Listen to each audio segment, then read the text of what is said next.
Hello guys, this is Chris Boats coming in with another solo leveling arise video.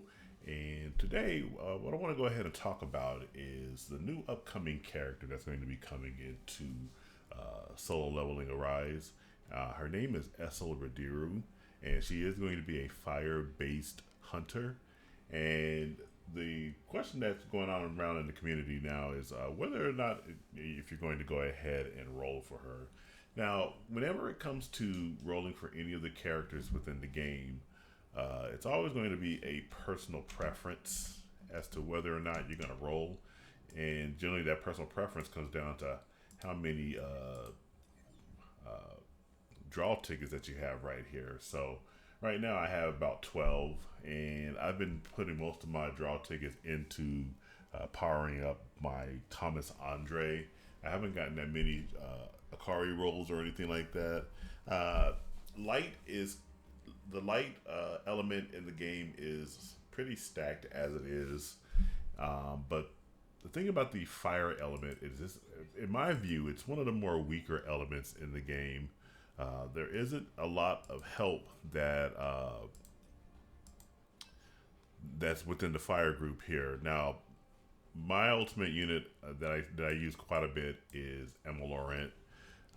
I use her pretty much for almost any type of content where I have to take out the enemies within a reasonable short time. She has really good break ability, and it's an all-around good unit, especially if you're still within the lower content of the game. Gina has turned out to be kind of a disappointment for me. I don't like that she doesn't have a break ability or anything like that. Her magic seems pretty weak. Her attacks are kind of all over the place. That her ultimate skill does do a good job of keeping the enemy trapped for a short period of time, but for the most part, she really isn't that good of a unit or anything like that. Doesn't have really good damage dealing or anything. Yu So-hyun, in the beginning, I did like her kit. She does a lot of good fire damage, a really good range, but on some of her moves, if you like, I think on her QTE skill and on her Q skill, it kind of just it pushes her out of the way. So when you want to go ahead and, I wish there was a way. Let's see. So let me go ahead and just show. So you see what she does right there? She jumps backwards and launches her skill. So when you have a unit and when you want to stay close to the enemy, her skill pushes her out of the way, and I don't really like that or anything. And then where's her? This is her special skill. These are. So a lot of those, and sorry if you hear my controller rumbling there or anything like that. I don't mean for it to do that. So, but that,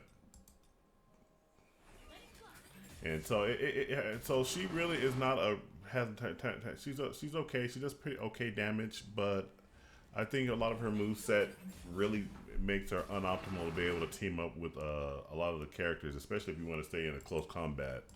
Now, going back, let me go back over here. The other two fire hunters, Choi Jong-in, I haven't used him that much. Right when I got Emma Laurent, I had so many SSRs at the time that I just never really got the use of his skill set or kit or anything like that.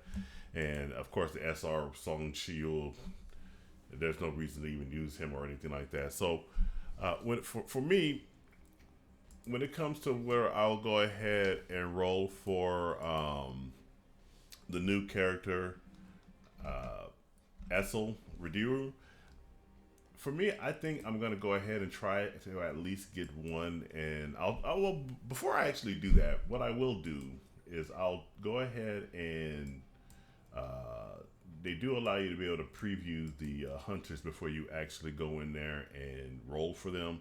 So I'm going to preview it first, see if I like her kit set, see what kind of damage she does, see if she's more of a support versus an attack type role, and then make a determination from there.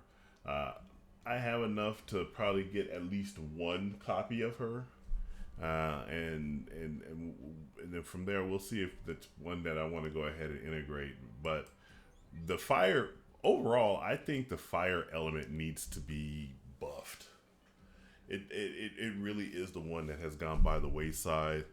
The wind element for me is still pretty much the strongest for me. It's both Woo Jin Chul, Amamiya Mireille, and Hansei Mi have been absolute units, and they've carried me through a lot of content. And you'll notice that a lot of the content in the game really actually favors wind, especially if you're going to be doing any of the brilliant light. You see, wind is a very desired element to complete that content there. Again, the light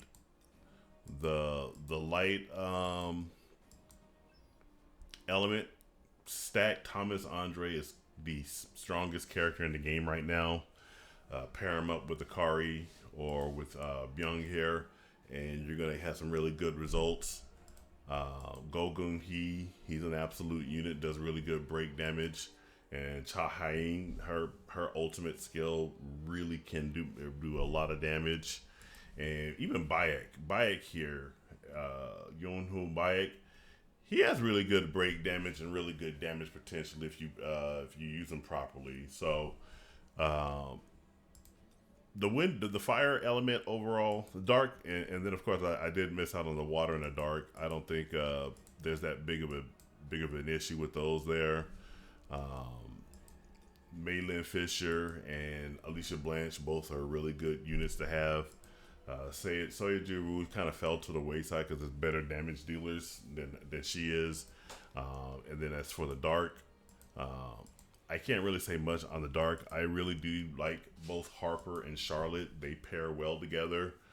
I have used Lim Taigu a little bit, but apparently the transformed version of Bayek, Silver Mane Bayek, is apparently allegedly rather, because I haven't used them that much really, an absolute unit. So I can't really comment on that.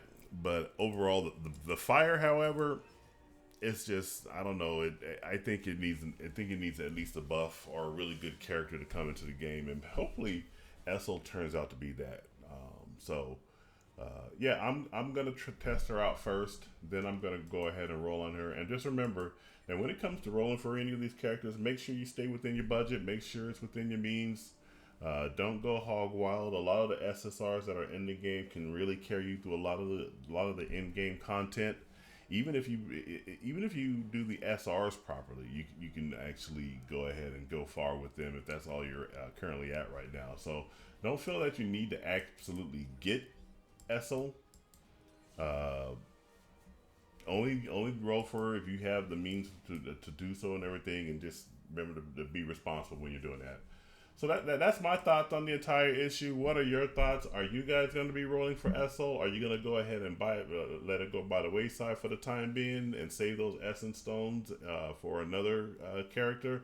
Are you going to focus more on the standard draw gate to get heroes?